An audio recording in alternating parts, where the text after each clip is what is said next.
Gusto mo ba magkaroon ng business may kinalaman sa mga pets? Ayan, basically mga dogs, cats, mga exotic animals, etc., rabbits, mga ganyan-ganyan.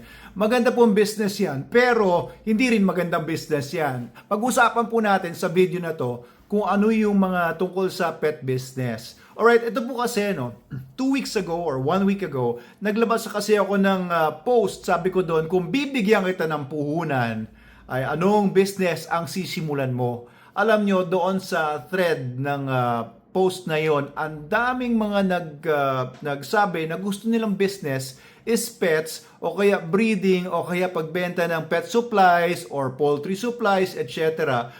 Maaari pong dahil yon nasa Manalo Group of Companies page sila at itong page na po na ito ay dating Manalo Canine, no? Karamihan sa mga viewers namin at mga nanonood ng aming mga vlogs ay mga interesado sa dogs kasi dyan kami nakilala talaga. Dyan ang unang business ko, yung Manalo K9, yung mga dogs. No? College pa lang, nagbe-breed na ako ng mga dogs. I've bred Rottweilers, Labradors, Basset Hounds, lalo na mga Belgians, Dutch Shepherd at marami pang ibang mga breeds. Simula noong mga 1996 when I bought my first Rottweiler puppy na female, si Jamala, yun yung una kong na-breed at nakabenta ako doon ng mga dogs na ginamit sa dog show at kumita ako doon. Okay, I'll tell you yung experience po namin, no? Kasi mahirap naman na magkwento ng mga tungkol sa mga bagay na wala naman tayong experience, wala tayo talagang kinalaman. I'll give you a short background of anong alam ko sa pet business. No, Manalo K9 po kami. Ako po si Dr. Abel Manalo. I'm a veterinarian at nag-graduate po ako sa UP Los Baños and veterinarian ako simula nung year 2001 and I got my licensed veterinarian po ako. So, ito po talaga ang buhay ko. 24 o 23 years na. And simula pa lang nung college pa lang naman ako sa VetMed sa UP Los Baños, nagsimula na ako ng pet business. Ayan po, tinawag ko yung pet business ko dati na ACME, ACME, Abel C. Manalo Enterprises. At yung ACME na yun din ang ginawa kong kennel name. I registered it under the PCCI noon, no, Philippine Canine Club. And nagsimula rin ako mag-pet business in terms of yung dog shows. Nag-organize po kami ng mga dog shows under the Philippine Canine Club banner and affiliate kami ng Philippine Canine Club. We named our group the LCCI or yung Laguna Canine Club Incorporated na provincial club yan na affiliate nga ng PCCI. So, nag-organize kami ng maraming mga dog shows sa buong Laguna. Starting with Los Baños, gumawa rin kami ng mga dog shows sa Calamba, I think, no, and ibang mga provinces or ibang mga municipalities sa Laguna. And we did that from 1998 hanggang nawala na ako doon hanggang mga 2001 and then nagpatuloy yung mga kagrupo ko doon, sila Hernan Año-Nuevo. He was a trainer then and now ano po siya, international canine or international handler siya sa mga dog shows and trainer pa rin naman siya ngayon. And kasama ko rin po dyan si Mr. Carl Villegas, no? I think he was our secretary then. Carl Villegas is with the Picard, no? Isang scientific institute yan sa Los Baños. International yan, matalinong tao yan. Actually, lahat ng mga kasama noon sa Manalo, sa Laguna Canine Club, mga professionals po, no? Kasama rin namin yung the late Mr. Mang Domeng, na UP police naman siya, na nagtitrain din ng mga aso, and several veterinarians like Christina, there's also Miss Loie, and sino pa ba? Mark Montalban, and yung vice president namin, of course, si Mr. Randy Ladaga. Siya naman po ang may-ari ng Brain Train, yan pa rin ang business niya ngayon. He was professor or instructor sa biology sa UP Los Baños noon. So yan po yung team namin noon. So I really have been involved with the pet business for so long, no? Simula ng mga times na yon hanggang ngayon. And ngayon nga, Manalo Canine has become the premier canine dog school sa Pilipinas. Kami po ang number 1 na pinakamalaki at pinakamaraming na train po, no, so far sa mga dog schools. At yung mga trainers po namin ay top class yan. Kumbaga, hindi matatawaran yung kakayahan ng mga training people natin, training staff, kasama lalo na si Bogs Aldrich Bakay, ang aming senior trainer, simula pa lang year 2011, nagde-train na po yan. No? Siya siguro na ang pinakamaraming na-train ng mga aso na maaring sa buong Pilipinas, kasi nag-train kami for many groups din, no? 252 dogs na train namin to a certain level para sa Philippine Coast Guard. Malacanang, sinuplayan po namin Army, military, sa Marines, and also nag-train kami ng maraming dogs for Afghanistan. Mga detachments namin doon with VCSI, yung Vigilant Canine Club, Vigilant Canine Services International, na pagmamayari ng isang Amerikano na military din, ex-military din sa US Marine siya. And along with the government of Iraq, nag-supply din kami sa Ministry of Defense and police ng Iraqi government.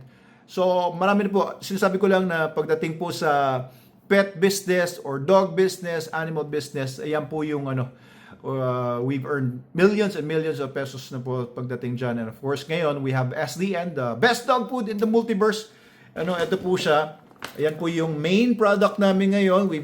We're selling dog food, dog soaps, ayan, dog powder, dog shampoo, meron kaming collars, leashes, kanyan. So pagdating po sa pet industry, I started from scratch, and I built my business to become a multi-million peso business po hanggang ngayon, no? Medyo struggling pa rin naman kami because alam niyo, pag nag-grow kayo ng mga bagong projects, ay wala po kaming naiipon na pera, at business is always a challenge, no? Pero yung umiikot po na puhunan, napakalaki po ng puhunan na umiikot po sa business namin ngayon sa Manalo Canine. Gusto ko lang kayo inspire, no? Hindi po ako nagyayabang, pero yes, the pet business is a good business. It's potentially a big business kasi every year, no, lumalaki yung pet ownership sa Pilipinas pa lang. And internationally, lumalaki talaga yan. Pero yung pet industry sa Pilipinas, maliit pa. Ano pa't kailangan natin mag-import ng import pa rin. Import pa rin tayo ng import ng mga dogs, mga puppies. Import pa rin tayo ng import ng mga pet supplies like dog food, etc. And hindi po yan magsuslow down anytime soon. Pero ito, nakita rin po namin yung mga kapitbahay nating mga bansa. We've been in the international pet fair sa Thailand and also sa China. Ayan, nakita ko po yan. Umattend po ko dyan. And nakita ko rin yung situation din sa Indonesia and of course in other countries, mga first world countries. Ngayon, ito, if you want to start a pet business ngayon, maganda bang mag-start? Ayan ang tanong, marami, no? Yung pagbe-breed po ng mga dogs, medyo mahirap po. Medyo po, very competitive na yan ngayon. Bagsakan na po ang presyo ng mga iba't ibang mga breeds ng mga dogs. Like dati, nung nag-start ako sa mga Belgian Malinois, early 2000s yan, ang bentahan talaga ng mga Belgian Malinois, hindi bababa ng mga 20,000-25,000. Ayan. Pero ngayon, mabibili mo na lang ang mga Belgian Malinois puppies for 10,000, 5,000, meron pa nga 2,500. Grabe. Halos pinapamigay. Oo, so ganun din ng mga ibang mga breeds. Labradors, mabibili mo nga murang-mura, pero may mabibili ka pa ring mahal, depende sa quality. So, kung papasok ka lang sa breeding, gusto mo lang magbenta ng mga pet quality puppies, hindi yung mga high quality talaga, bagsakan ng presyo po dyan. Hindi po kayo masyadong kikita dyan unless ipapakain mo sa aso mo mga miss-miss lang. Hindi mo siya ipapabet kapag may sakit yung aso mo. Hindi mo papabet, papainumin mo lang ng dextrose powder. Ganyan ang nangyayari sa maraming mga breeders ngayon. Sobrang tinitipid nila yung mga dogs nila para makapag-produce ng mga puppies. Tapos, bebenta lang nila yung mga puppies ng sobrang mura. Hindi nga naman sila lugi doon. Pero kawawa po ang maraming mga nagbe-breed ng mga dogs in that manner. Ang tawag po sa mga ganyan, puppy mill or mga, alam mo yun, yung mga sobrang mura nila binibenta kasi yung mga puppies, wala na, tuloy silang pambili ng maayos na dog food sa mga dogs nila. Hindi nila talaga nabibigyan ng maayos na veterinary care or kung ano pa mang mga kailangan nila gawin sa mga aso nila, kinukulong lang nila sa maliliit na kulungan. Kawawa po talaga. Kung nakita nyo yung mga puppy mills or yung mga nag-aalaga, marami na po ako nakita mga ganyan eh. Minsan may napuntahan ako dito lang sa may malapit sa amin, may Pasig. Yung ano nila, yung kennels nila, nakakulong sa maliliit na kulungan yung mga aso, hindi halos makagalaw, hindi nilalabas doon yung mga aso. Tapos nakita ko yung mga dumi ng mga aso, naninigas na doon sa loob. Tapos tumutulo doon sa lupa, nako, patong-patong na. Halatang ilang araw na hindi nililinis. Tapos parang wala silang tubig. Kawawa yung mga aso may mga sakit na rin. Kaya hindi naman alam yan ng mga buyers, no? Alam lang ng mga buyers, nakita nila sa Facebook or sa pet shop yung mga puppies, cute naman, cute na cute sila, tapos medyo maayos yung puppies, hindi nila alam ang pinanggalingan noon, yung mga puppy mills. O kaya kung bibili po kayo ng mga puppies, guys, yung mga gusto bumili ng mga puppies, piliin nyo rin po yung pagbibilhan ninyo kasi ang dami pong inaabusong mga dogs ngayon, pati mga ibang mga animals para mag-produce ng mass production na mga puppies, mga cats o kittens. Pagka bumili ka kasi ng pet na ganon, sinusuportahan nyo po sila.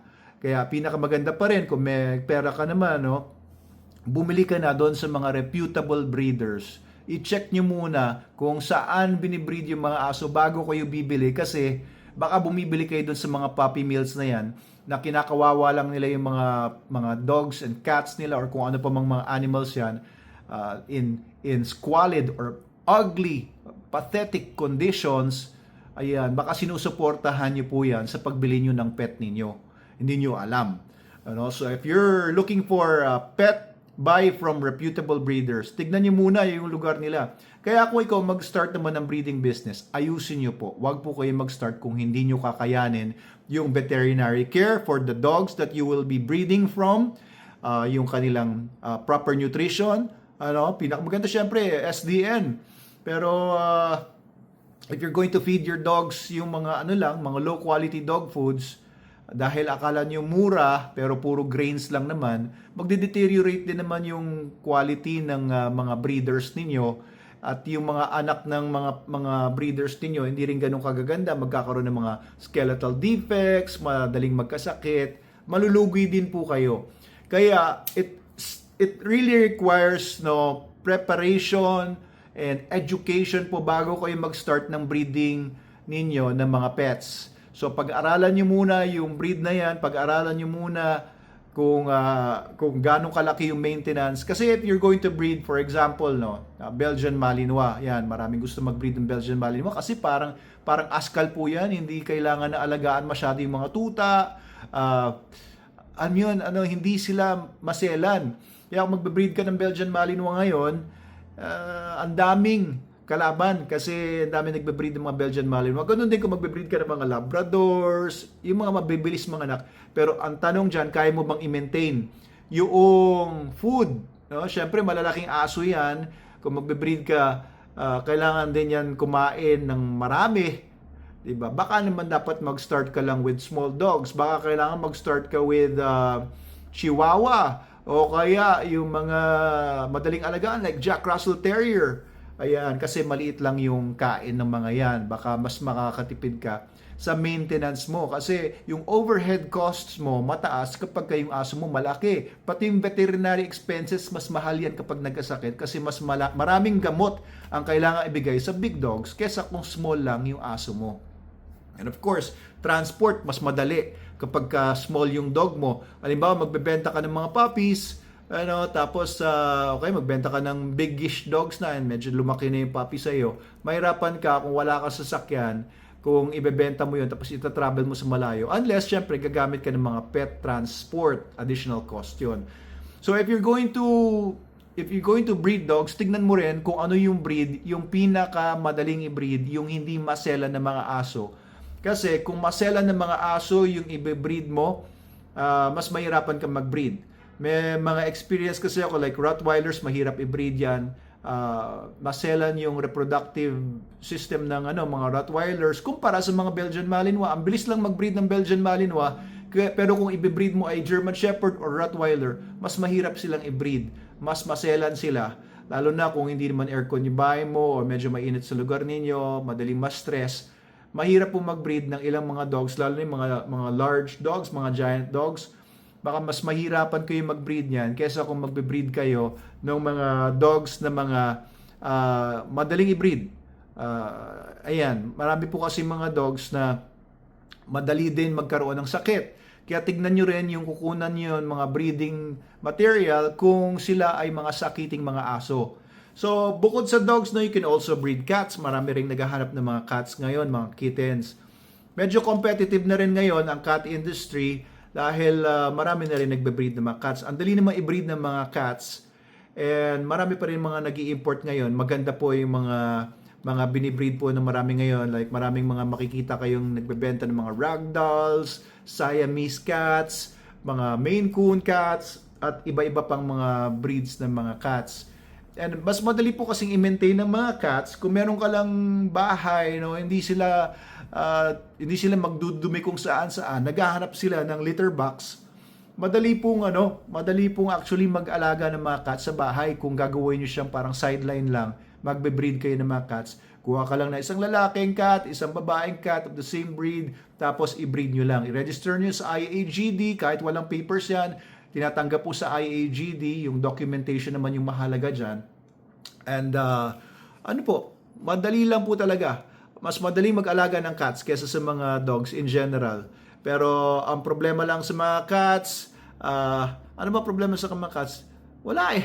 Mas mahirap talaga mag-alaga ng mga dogs. If you want to take care of cats, mahilig ka sa cats, 'di ba? Syempre depende 'yan sa kung ano talaga yung hilig mo. Kung hindi ka talaga cat person, baka hindi ka dapat mag-alaga ng mga cats, doon ka talaga sa mga dogs. Kung hindi ka naman dog person, pwede ka rin mag-alaga ng mga cats. Ngayon, kung hindi ka dog person, hindi ka cat person, may asthma ka or whatever, baka pwede mong piliin mag-breed naman ng mga exotic. Baka gusto mong mag-alaga ng mga ball python, o kaya mga spiders, o kaya mga kung ano pa mga exotic animals yan. O baka gusto niyo mag-alaga ng mga rabbits. And by the way, no, this August 24, 25, 26, teka, check ko ha. Ito pala, i-post ko na rin dito, Animal Con PH, no, sa SMX yan, sa may Mall of Asia. Ito ang nasa poster August 23, 24, 25. Ayan, magkakaroon ng Animal Con Part 2. Alam nyo yung Animal Con, yan ang pinakamalaki, pinakamaganda, pinakabonggang animal fair sa Pilipinas.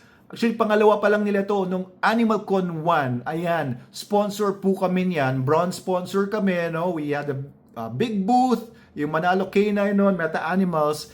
And marami nagpa-register ng IAGD noon, marami nagpa-train sa amin. Ang ganda po talaga. Kaya kung meron po kayong business, pet business, whatever, animals, pwede po kayong sumali sa Animal Con. Kumontak po kayo sa kanila if you want to be an exhibitor or sponsor.